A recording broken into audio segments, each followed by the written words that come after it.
কেমন করে একটা হাদিস শোনাই। বিশ্বনবী যখন বেঁচে ছিলেন, সাহাবী বর্গরাকে নিয়ে মসজিদে নববীতে বক্তব্য রাখছিলেন। হেন সময় এমন একদিন আল্লাহর নবী প্রথম সিঁড়িতে পা দিয়ে উঠছেন, নবীজি বলছেন আমিন। দ্বিতীয় সিঁড়িতে পা দিলেন, নবীজি বলছেন আমিন। তৃতীয় সিঁড়িতে পা দিলেন, নবীজি বললেন আমিন। সাহাবীরা প্রশ্ন করলেন, ইয়া রাসূলুল্লাহ, ইয়া হাবিবাল্লাহ, আমরা জীবনে দেখিনি যে আপনি প্রথম নম্বর দ্বিতীয় নম্বর সিঁড়িতে পা দিয়ে আপনি আমিন আমিন বলেছেন, এটা তো আমাদের জানা নাই।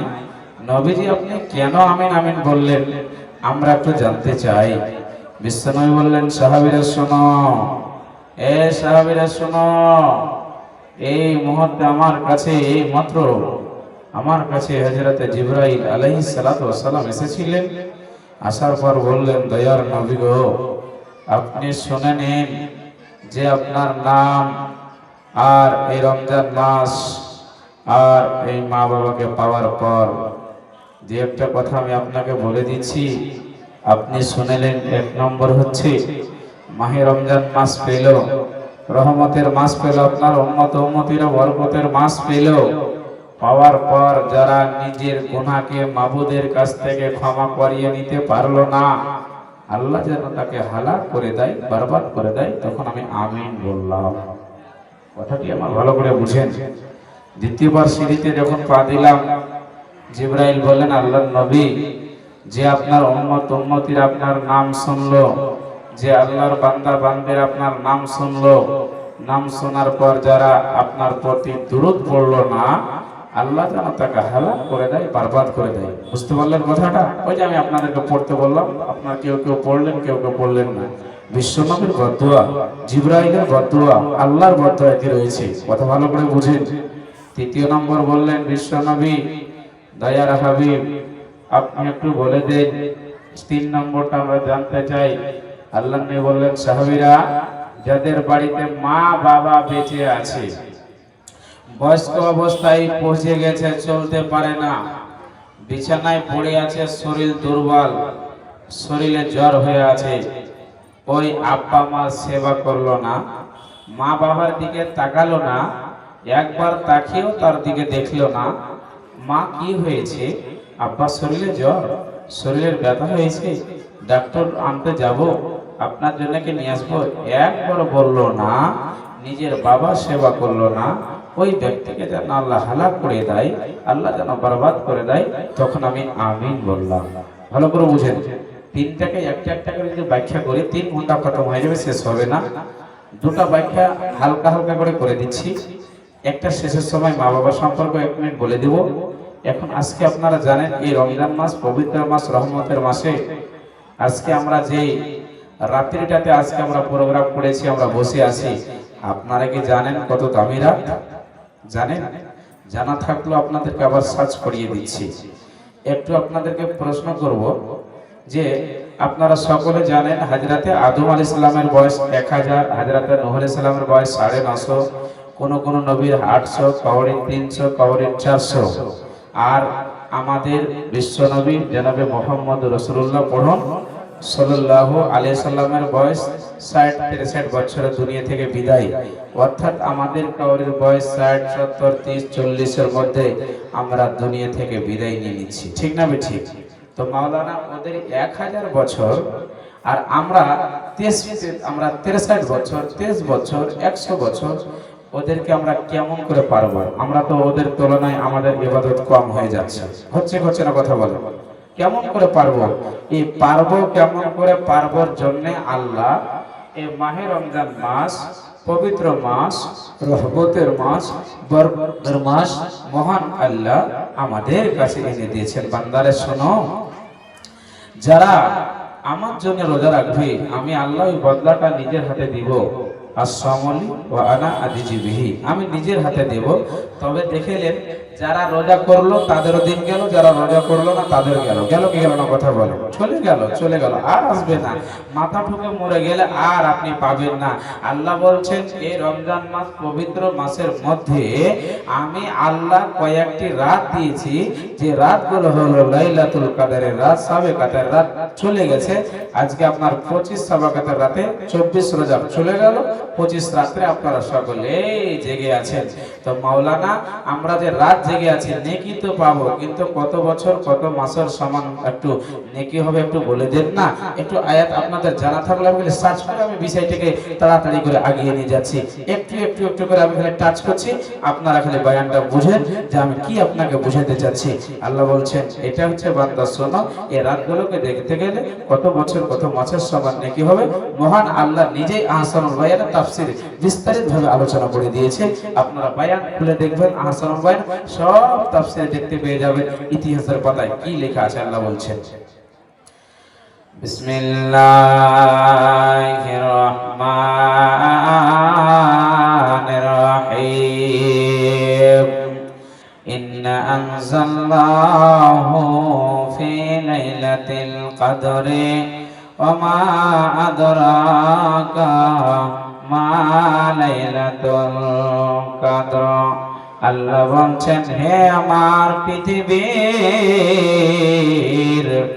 বান্দা এবং বান্দিরা তোমরা শুনে নাও, আমি আল্লাহ তোমাদের জন্য সবে কদর লাইলাতুল কদরকে আমি আল্লাহ নাযিল করেছি। বান্দা শুনে নাও, তোমরা কি জানো লাইলাতুল কদর কাকে বলা হয়?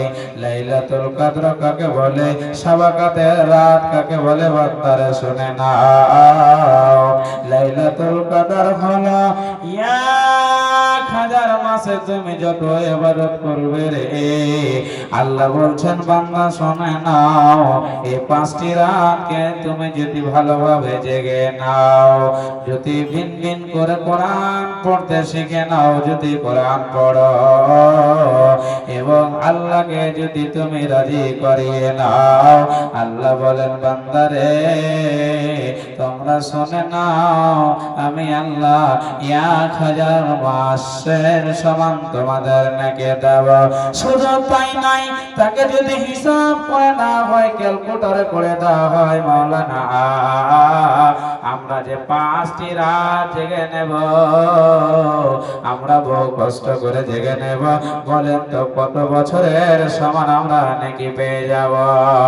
এই রাতটিকে যদি আপনি খালিস নিয়াতে সঠিক করে যদি মাবুদকে রাজি করার জন্য যদি আপনি রাখতে পারেন, আপনি আল্লাহর কাছে দোয়া করবেন, মালিক রে আমি পাপী দাবি বেঈমান, জীবনের বুকে কত অন্যায় কাজ করেছে, মাবুদ রে তুমি আমার জীবনের গুনাহকে ক্ষমা করে দাও। আপনি যদি 5টি রাত সঠিক করে আল্লাহকে যদি সন্তুষ্ট করিয়ে নিতে পারেন, আল্লাহকে যদি রাজি করাতে পারেন, তবে আল্লাহ বলছেন বান্দা শুনে নাও 83 বছর 4 মাসের সমান নেকি পেয়ে যাবে। একবার পড়েন সুবহানাল্লাহ। আল্লাহ কি বললেন বান্দা? এই যে রাত আপনারা বহু কষ্ট করে বসে আছেন, ভাবিয়েন না যেমন তেমন রাত নয় গেল। আপনি অন্য মাসে জালসা শুনেন ৭৭,০০০ কোটি বার যদি শুনেন, আর এই রাত গেলে একটা যদি আল্লাহ কবুল করে নাই, আল্লাহ কি বলছেন 83 বছর 4 মাসের সমান তোমরা নেকি পাবে। তাহলে বুঝেছেন এত বড় অফারের মাস, রহমতের মাস, বরকতের মাসে মহান আল্লাহ আজকে আমাদেরকে বসিয়েছেন। আমরা কত আল্লাহর পেয়ারা বান্দা, আল্লাহ আমাদেরকে কত ভালোবেসেছেন। একটা হাদিস মধ্যখানে শোনাই, কতজনের এখন জানেন আব্বা নাই, কতজনের মা মারা গেল রমজানের আগে, কতজনের বাবা মারা গেল, কতজনের দাদা মারা গেল, কতজনের দাদি মারা গেল। আচ্ছা বলেন তারা কবরে যে রমজানের আগে গেল আর কোনোদিন ফিরে আসবে? কথা বলে আর কোনোদিন ফিরে আসবে না, জীবনের মতো চলে গেল। একটা হাদিস শোনাচ্ছি শুনেন। হযরতে তালহা তিনি বলেন আমি বিশ্ব নবীর কাছে হাজির হয়ে গেলাম। দুইজন আল্লাহর বান্দা ঈমান আনলো, নতুন কালেমা পড়ে নিল। কালেমা পড়ার পর তারা দুনিয়াতে যতদিন বাঁচলো সালাত আদায় করলো, আল্লাহর প্রতি ঈমান রাখলো। দুইজনের মধ্যে একজন বন্ধুরে আল্লাহকে রাজি করার জন্য ফি সাবিলিল্লাহ আল্লাহর রাস্তায় নিজের জানটা দিয়ে দিল, নিজের জীবন চলে গেল আল্লাহকে রাজি করার জন্য, নিজে আল্লাহর রাস্তায় শহীদ হয়ে গেল। লোকটি গেল আল্লাহর জান্নাতে। বন্ধুরে একটুখানি ভালো করে বুঝে নেন, লোকটি চলে গেল আল্লাহর জান্নাতে। আর একটি আল্লাহর বান্দা 1 বছর পর মারা গেল। 1 বছর পর মারা গেল বলতে মাহে রমজান মাস পেল, রহমতের মাস পেল, বরকতের মাস পেল। এগুলো মাস পাওয়ার পর রোজা করলো, লাইলাতুল কদরের রাত জাগলো, আল্লাহকে রাজি করিয়ে নিল। তারপরে আরেকজন কিন্তু 1 বছর পর মারা গেল। এমন সময় দুইজনের খবর নিয়ে হযরত তালহা বিশ্বনবীর কাছে হাজির হয়ে গেল। ইয়া হাবিবাল্লাহ, ইয়া রাসূলুল্লাহ, ওগো দয়ার নবীজি, আপনি বলেন, আমি জানতে চাই গো নবীজি, যে দুইজনের মধ্যে কে আগে যাবে আল্লাহর জান্নাতে? বিশ্বনবী দয়ার হাবিব বললেন, হযরত তালহা, হযরত তালহা রে, তুমি আমাকে খুব সুন্দর প্রশ্ন করেছো। হযরত তালহা শোনো, একজন 1 বছর আগে মারা গেল, আর একজন 1 বছর পিছে মারা গেল, আমি বুঝে নিলাম। তবে খুব সুন্দর প্রশ্ন করেছো তালহা রে, দয়ার নবী গো, ইয়া হাবিবাল্লাহ, ইয়া রাসূলুল্লাহ, ওগো দয়ার নবীজি, আপনি বলতে কে যাবে আল্লাহর জান্নাতে? হযরত তালহা কথা শুনে বিশ্বনবী বললেন, তালহা, এখন তোমার প্রশ্নের উত্তর নিয়ে নাও। তালহা রে, দুইজন যাবে আল্লাহর জান্নাতে। তবে শুনে নাও, যে 1 বছর আগে জিহাদ করে মারা গেছে রে তালহা, সেই যাবে 1 বছর পরে জান্নাতে। আর যে 1 বছর আগে মাহে রমজান মাস, পবিত্র মাস, রহমতের মাস, বরকতের মাসে রোজা পেল রে, রোজা পাওয়ার পর নিজের গুনাহকে আল্লাহর কাছে মোচন করিয়ে নিল, নিজের গুনাহকে মাফ করিয়ে নিল, এই বান্দা যাবে 1 বছর আগে জান্নাতে। একবার পড়েন সুবহানাল্লাহ। এমন সময় হযরত তালহা প্রশ্ন করলেন, দয়ার নবী গো, আমি বুঝতে পারলাম না, আমার ব্রেন বলছে উনিও শহীদ করে মারা গেছে, ইনিও রোজা রেখে মারা গেছে, আবার ইনি 1 বছর পর মারা গেল গো নবীজি, আবার এই লোকটি যাবে আল্লাহর আগে জান্নাতে। নবীজি বলছেন, হ্যাঁ হ্যাঁ হ্যাঁ হ্যাঁ। ওরে হযরত তালহা শোনো, রহমতের মাস, বরকতের মাস, এত দামি মাস, এত দামি মাস রে, এত লোকটি রোজা করার পর আল্লাহর কাছে নিজের গুনাহকে মোচন করিয়েছে। এই রোজা রাখার কারণে মহান আল্লাহ একে আগে জান্নাত দিয়েছে। একবার পড়েন সুবহানাল্লাহ। ভাই আব্বাজান, কত গুরুত্বপূর্ণ বুঝতে পারলেন? এই মাস কত গুরুত্বপূর্ণ, যা চলে গেল, আজকে 24 রোজা পার হয়ে গেল। আপনি যদি মাথা থেকে মরে যান, আর কোনোদিন এটি আসবে না, কোনোদিন আসবে না।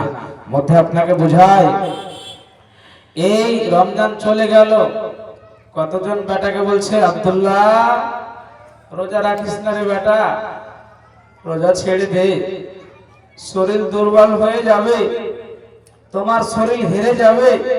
বেটাকে রোজা করতে দেয় না, দিনের বেলায় খাবার খায়, বৌমাকে বলে রান্না করে খাওয়াও। আপনি সচেতন হয়ে যান। নবী বলছেন, উম্মতিরা শোনো,